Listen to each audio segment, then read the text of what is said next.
देश की दूसरी सबसे बड़ी संसदीय सीट है मंडी सीट, और इसको लेकर काफ़ी हमेशा विवाद मचा हुआ है। सुर्खियां बटोरते हैं कौन? कंगना रनौत बटोरती हैं, विक्रमादित्य सिंह बटोरते हैं, लेकिन इसी पर पॉलिटिक्स हो रही है। अब विक्रमादित्य जो है उनको बरसाती मेढक बोल चुके हैं। किसको? कंगना रनौत को बरसाती मेढक बोल दी हैं। इस पे बोलते हैं कि एक कुछ दिनों के लिए आई हैं, फिर से एक काम करने के लिए मुंबई चली जाएंगी, ये तो बाहरी हैं। मेरे साथ न्यूज़ रूम में मेरी मैम है, आरती मैम। आरती मैम बताइए, क्या लगता है बरसाती मेढक बोलना, फिर वो पलट कर जवाब देती हैं, इसके पहले भी जवाब मिला था उन्हें। ये सिलसिला दोनों में बहुत ज़्यादा चल रहा है। ये सिलसिला बदस्तूर चलना भी चाहिए, क्योंकि शुरुआत कंगना रनौत की तरफ से की गई थी। उन्होंने विक्रमादित्य को छोटा पप्पू बोला था, तो उसी तर्ज पे जवाब आया बरसाती मेंढक, और ये 2-3 महीने के मौसम में ये बरकरार आएंगी, उसके बाद फिर वापस मुंबई लौट जाएंगे। क्या गलत बोल दिया विक्रमादित्य ने? नहीं तो ये ईंट का जवाब पत्थर से दिया है, गलत क्या है? लेकिन शुरुआत करने वाली भी तो कंगना रनौत है। लेकिन शुरुआत उन्होंने नहीं किया था, शुरुआत सुप्रिया श्रीनेत ने किया था, आपको पता होगा। उन्होंने बोला था मंडी में क्या भाव चल रहा है, इस पे शुरुआत हुआ था चीजें। शुरुआत इस पे हुई थी कि कांग्रेस की नेता, बड़ी नेता हैं, बड़ी राष्ट्रीय प्रवक्ता हैं सुप्रिया श्रीनेत के फेसबुक हैंडल से एक पोस्ट हुआ था, और जिसमें कहा गया था अब मंडी में क्या भाव है। ये तब हुआ था जब भाजपा की तरफ से कंगना रनौत को प्रत्याशी बनाया गया। हाँ। उसके बाद सुप्रिया श्रीनेत ने इसमें माफ़ी मांगी। उन्होंने ये भी कहा कि उनकी फेसबुक और सोशल मीडिया टीम की तरफ से किसी एक शख्स ने ये पोस्ट कर दिया था, जिसके लिए उन्होंने माफ़ी मांगी और उसको निकाल भी दिया। उन्होंने अपनी माफ़ी मांग ली थी। उसके बाद फिर कंगना रनौत को क्या ज़रूरत थी इस मामले को और खींचने की? बिल्कुल। और अगर सुप्रिया श्रीनेत की तरफ से ये जानबूझकर किया गया तो ये सरासर गलत है, इसको हम सही नहीं ठहराते हैं। ये बताइए, तो नारियों का अपमान भी एक तरीके से। मैं वही बोल रही हूँ, अगर सुप्रिया श्रीनेत की तरफ से ये जानबूझकर किया गया है तो इसको हम कतई सही नहीं ठहराते। किसी भी महिला या किसी भी पुरुष का अपमान इस तरह नहीं किया जा सकता, चाहे वो सुप्रिया श्रीनेत हो या फिर कोई और भी हो। अब दूसरा रुख करते हैं हम लोग। अभी जो मंडी है, मंडी सीट को एक तरह से बोला जाता है कि दूसरा काशी है। यहाँ पे ढेर सारे मंदिर वगैरह हैं, बहुत ज़्यादा एक तरह से हिंदुओं का बोलबाला है। लेकिन इसके पहले जो है कांग्रेस का हमेशा से ये गढ़ रहा है, और एक तरह से बोला जा रहा है कि ये कंगना जो है ये बाहरी हैं, बाहरी लोग नहीं जीत सकते हैं। मतलब ऐसा है क्या कि जो लोग राज घराने से बिलोंग करते हैं वही चुनाव जीतेंगे यहाँ पे?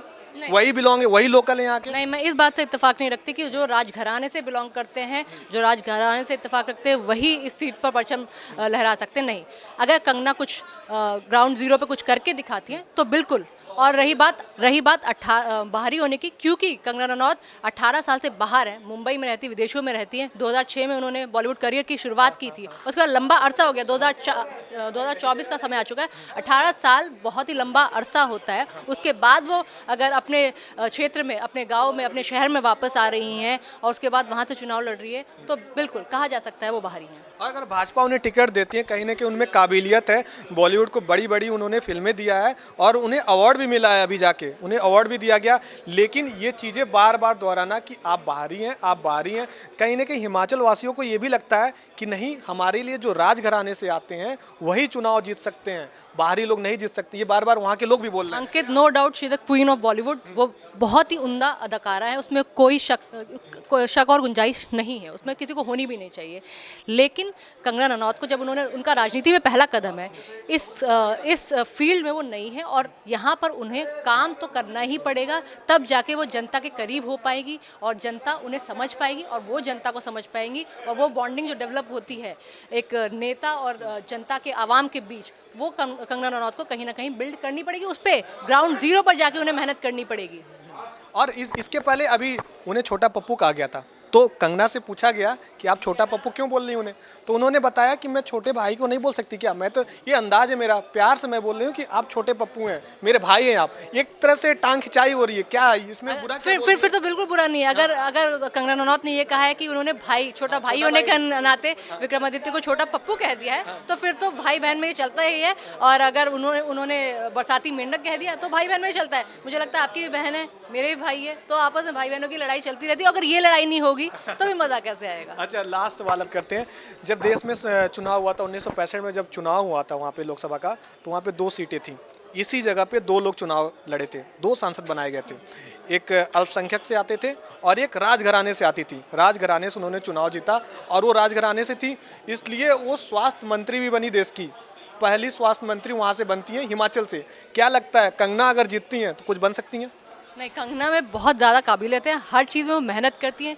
बहुत मेहनत से उन्होंने ये मुकाम हासिल किया है कि वो पहले मॉडलिंग करियर से शुरुआत की, उसके बाद अच्छी अदाकारा बनी। आज राष्ट्रीय स्तर की, वो अंतर्राष्ट्रीय स्तर की मैं कहूँगी, वो एक अदाकारा है। उन्होंने कई प्राइज़ जीते हैं, कई अवार्ड्स जीते हैं और नेशनल अवार्ड भी जीता है। क्वीन के लिए उन्हें नेशनल अवार्ड मिला था। तो हर चीज़ में वो मेहनत करती हैं। तो बिल्कुल राजनीति में भी वो मेहनत कर रही हैं। अगर वो चुनाव जीतती हैं, यहाँ की जनता से कनेक्ट कर पाती, तो बिल्कुल उनमें काबिलियत है कि वो मंत्री पद कोई ना कोई हासिल करें। और कहीं ना कहीं एक चीज़ें और दर्शाती हैं कि इसके पहले ये डिसाइड हो रहा था कि प्रतिभा सिंह को हम लोग दावेदार बनाएंगे और यहाँ से चुनाव लड़ाएंगे, लेकिन बाद में जब कंगना का पता चलता है तो प्रतिभा सिंह को बैठाकर उनके बेटे को लॉन्च किया जाता है। फिर ये लोग बोलते हैं भाजपा वाले कि ये तो परिवारवाद की राजनीति हो रही है, ये मेरे से डर रही है, किसी दूसरे को नहीं टिकट दिया जा रहा है, कांग्रेस के जो कोर लोग हैं उन्हें वहाँ से लड़ाया जा रहा है। नहीं, इसमें अंकित, दरअसल होता क्या है कि पार्टियों को बहुत ज़्यादा माथापच्ची के बाद, मंथन के बाद प्रत्याशियों के नाम पर मुहर लगती है। तो बिल्कुल कांग्रेस की तरफ से भी विक्रमादित्य पर अगर मुहर लग रही है, वहाँ से चुनाव लड़ाया जा रहा है, तो वो कांग्रेस ने बिल्कुल उसकी स्टडी की होगी, R&D की होगी, तभी जाके विक्रमादित्य को वहाँ से प्रत्याशी बनाया गया। और दूसरी बात, विक्रमादित्य युवा हैं, आगे आने वाली पीढ़ी हमारी, आधे से ज़्यादा आबादी हमारी युवा है, तो वो युवाओं को समझते हैं। तो मेरे हिसाब से अगर उनको टिकट दिया जा रहा है तो कोई गलत नहीं है। और मुकाबला कड़ा होगा, कांटे की टक्कर होगी। मुकाबला बहुत ही कड़ा है, क्योंकि ये जो एक दूसरे के पीछे जो लोग लगे हुए हैं, कभी वो छोटा पप्पू बोलती हैं, कभी वो बरसाती मेढक बोलते हैं, तो ये चीज़ें चुनाव में किया जाता है। आप लोग भी मजा लीजिए, लेकिन इन सब के बीच ये मत भूलिएगा आप किसे वोट देंगे। अपने जो दावेदार आपको जो लगता है आप उन्हें वोट देना ना भूलें। इस तरह की तमाम खबरों के लिए आप देखते रहिए इंडिया न्यूज़ का डिजिटल प्लेटफॉर्म।